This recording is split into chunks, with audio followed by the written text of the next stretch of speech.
Welcome to my channel. I am going to walk you through the process of valuing 3 beverage stocks and analyzing their financial ratios. Comment if you have questions. I respond to every comment. Subscribe if you want to see me value more companies.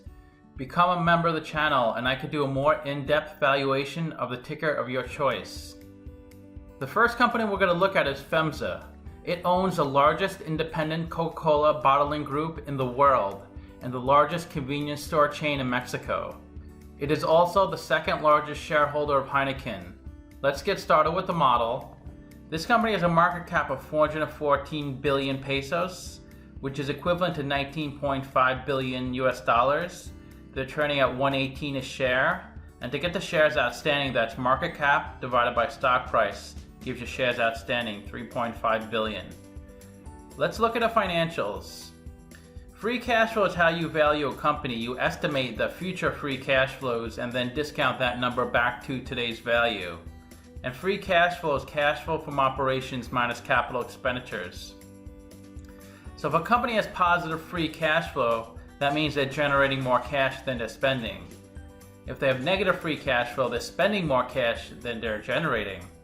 So you want to look into it if they have negative to see if it's a one-time thing or if it's a recurring charge. But this company has positive, healthy free cash flow each year, 28 billion pesos, which is a little over $1 billion US dollars. So they have a lot of extra cash flow each year. And they have the best year in 2019, 36.5 billion pesos. Net income is the profit and loss on the income statement. It's revenue minus expenses. And they have positive net income each year, and it looks really good, 21 billion to 42 billion pesos. Their revenue looks really good. It's growing. It goes from 399 billion to 506 billion. So it's a lot of revenue they're bringing in. It's a big company. I think it's the second or third biggest in Mexico. So you generally want to invest in companies with positive, consistent numbers because then you could predict things easier. If they don't have positive and consistent numbers, it's okay as long as you understand why. And if it's a one-time thing, that's not bad. But if it's constantly happening, they're losing money, that could be a problem. Let's look at a capital structure. 118 billion of debt. They pay 2.69% interest on the debt, and cost of debt is 1.8%. To get cost of debt, it's interest rate times 1 minus the effective tax rate. And 32% of the capital structure is debt, which means 68% is equity. And the cost of equity is 4.5%. And we use the capital asset pricing model to figure that out. And we need the beta as part of the capital asset pricing model. The beta is how volatile the stock is relative to the market. So the Mexican market as a whole has a beta of 1. This company has a beta of 0.29, so the stock is not volatile. It doesn't move much, which is good. You generally don't want to invest in a company with a volatile stock because then it's really unpredictable. Their WACC is 3.68%, which is a blend of the cost of debt and cost of equity, and that's a discount rate we're going to apply to the future cash flows. We estimated 4 years of future free cash flows. We also estimated terminal value, which is all cash flows past year 4, that's 1 trillion. We discounted those numbers back to today using the weighted average cost of capital. We get a value of the company of 985 billion pesos. We divide that by 3.5 billion shares, and we get a calculated stock price of 281. They're trading at 118, so they're trading at a 58% discount. It's a strong buy according to the model. This company has an ADR on the American Stock Exchange. So ADRs are when foreign companies trade on the American Exchange. And Simply Wall Street has them valued at 201, so they're also saying the stock is undervalued. Let's see where the stock has been trading at the past few years. So it looks like the stock price was over $200 for a while and then dropped a lot, and it keeps dropping. So it looks like it's becoming a really good value. Let's look at the financial ratios. They have a weak PE. The median is 16.5, the average is 18.9. PE is stock price over earnings per share. To calculate earnings per share, that's net income over shares outstanding. I like to see below 15, they're at 20, so investors are paying $20 for $1 of earnings. Price of sales is good. The median is 1.8, the average is 5.1. Price of sales is stock price over sales per share. To calculate sales per share, that's revenue over shares outstanding. I like to see below 2.5, they're at 0.8. So investors are paying 80 cents for $1 of revenue. Price to book is also really good. The median is 2.4, the average is 4.8. Price to book is stock price over book value per share. To calculate book value per share, that's equity over shares outstanding. I like to see below 3.5, they're at 1.6. So investors are paying $1.60 for $1 book value. Equity is total assets minus total liabilities on the balance sheet. Good interest coverage ratio, the median is 4.0, the average is 13.0. Interest coverage ratio is EBIT over interest expense. I like to see above 2.0, they're at 15.7, so they can easily cover their interest payments. EBIT is earnings before interest and taxes. It's also called operating income on the income statement.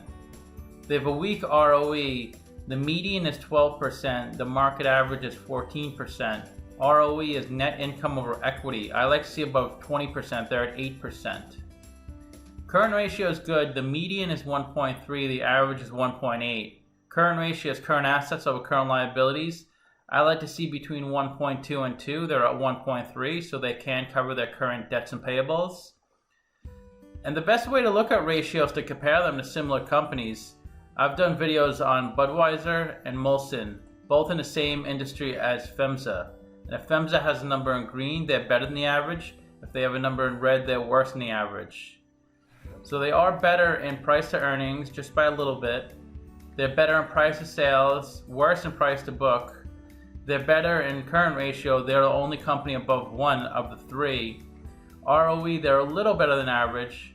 They have 32% debt compared to the average of 43%, and their market cap is in the middle of the 3 companies. They do pay the highest dividend. They have a 4% dividend yield.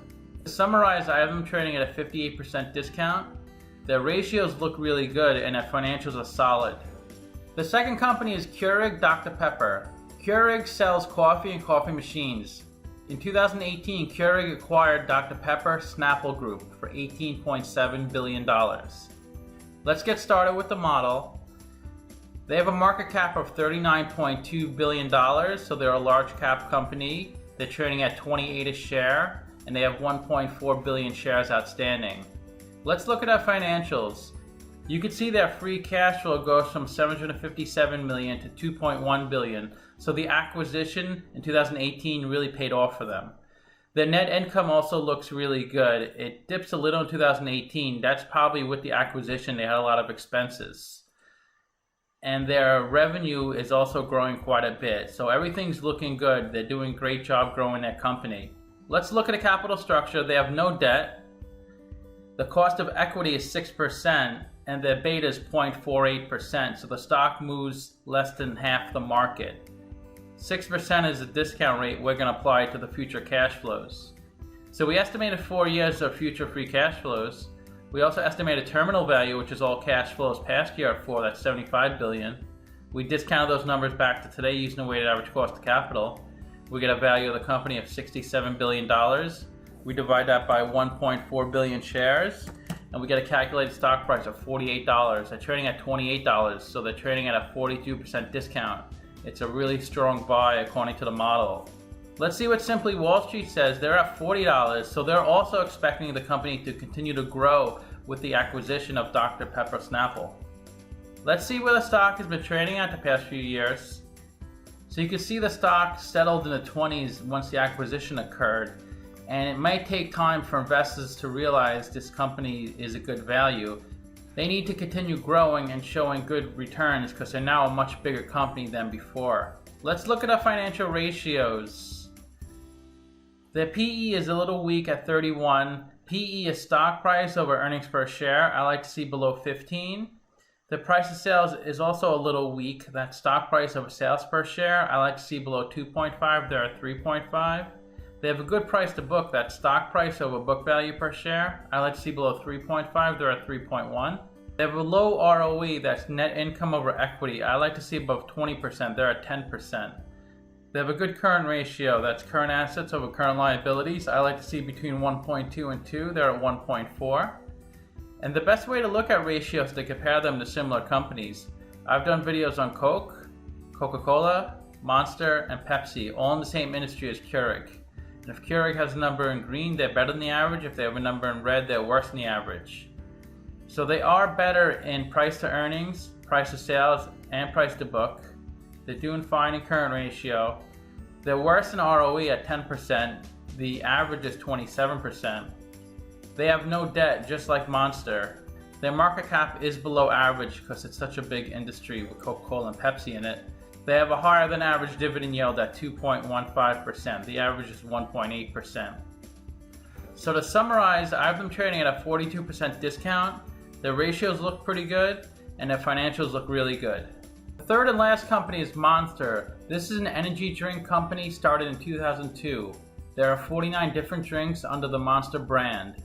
Let's get started with the model. Also a big company, 42 billion market cap. They're trading at $79 a share, and they have 528 million shares outstanding. Let's look at the financials.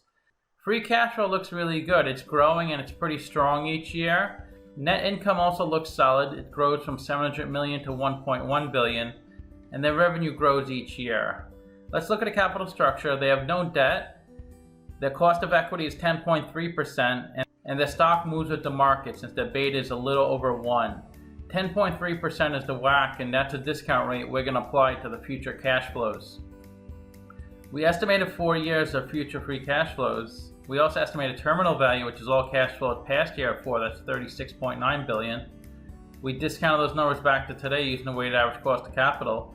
We get a value of the company of $30 billion. We divide that by 528 million shares, and we get a calculated stock price of $57. They're trading at $79, so they're trading at a 40% premium.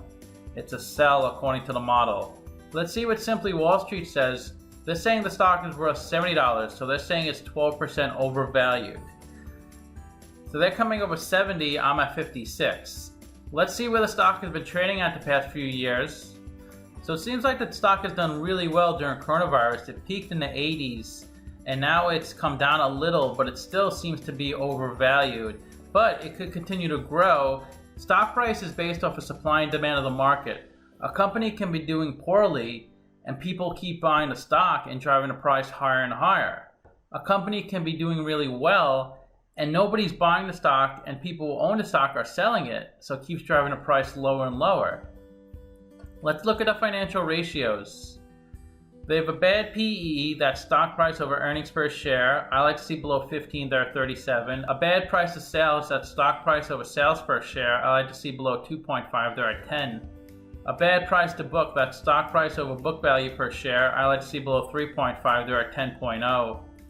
They have a really good ROE, that's net income over equity. I like to see above 20%, they're at 27%. They have a really high current ratio, that's current assets over current liabilities. I like to see between 1.2 and 2, they're at 3.5. And the best way to look at ratios is to compare them to similar companies. I've done videos on Coke, Keurig, Coca-Cola, and Pepsi, all in the same industry as Monster. And if Monster has a number in green, they're better than the average. If they have a number in red, they're worse than the average. So they are a little better in PE. In price to sales and price to book, they're worse. They have the highest current ratio. ROE, they're about average, and they have no debt, which is really good. Debt can make your ratios look better. So having no debt, you should take that into account, because if they added so much more debt, they can make these ratios look good. Market cap, they're below average, and they don't pay a dividend. To summarize, I have them trading at a 40% premium. Their ratios look okay, but their financials look good. Let me know what you think of the video. Leave a comment. I reply to all comments. Subscribe if you want to see me value more companies. And become a member of the channel, and I could do a more in-depth valuation on the ticker of your choice. Thanks for watching.